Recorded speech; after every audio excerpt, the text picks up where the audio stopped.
Sono iniziate ancora le ricerche del corpo di Isabella Noventa, la segretaria del Vignasego uccisa la notte del 15 gennaio da Freddy Sorgato con la presunta complicità della sorella Deborah e di Emanuela Cacco. Oggi i vigili del fuoco sono arrivati al laghetto di Padova Est con una squadra di sommozzatori e hanno cercato, purtroppo senza esito, il corpo della segretaria che secondo una lettera anonima piuttosto dettagliata potrebbe essere proprio nel bacino d'acqua sotto la tangenziale. Qui c'era anche Paolo Noventa che avrebbe ricevuto dalla famiglia Sorgato una prima bozza di proposta per il risarcimento della morte di Isabella, ovvero la casa di Freddy in via Sabbioni. Sì, proprio dove è stata ammazzata mia sorella.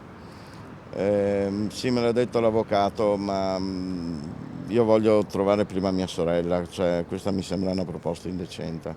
Se loro hanno intenzione di comprarsi il paradiso, no, io non glielo posso vendere. Per me è sempre un maresciallo, non è mica un delinquente, può darsi che magari possa ricordarsi qualche piccolo dettaglio sull'odio che nutriva Deborah nei confronti di mia sorella, qualche dettaglio su qualche posto, qualche luogo dove hanno parlato in precedenza, che possa esserci di aiuto al ritrovamento di mia sorella. Intanto i vigili del fuoco sono all'opera, torneranno anche domani, si cerca il corpo in punti precisi a bordo lago, non ha senso infatti cercarlo al centro dell'invaso. Quello che abbiamo misurato noi sono 3 metri, ora come ora diciamo sulla base di questa prima immersione iniziale, non essendo andati oltre perché l'ipotesi più probabile è quella che si possa ritenere che sia avvenuto diciamo, nei primi tratti diciamo, di bordo lago e quindi questa è la profondità che abbiamo trovato. Le ricerche potrebbero proseguire anche nel parco del ristorante delle Padovanelle, dove Freddy pare avesse il suo deposito di cisterne di gasolio.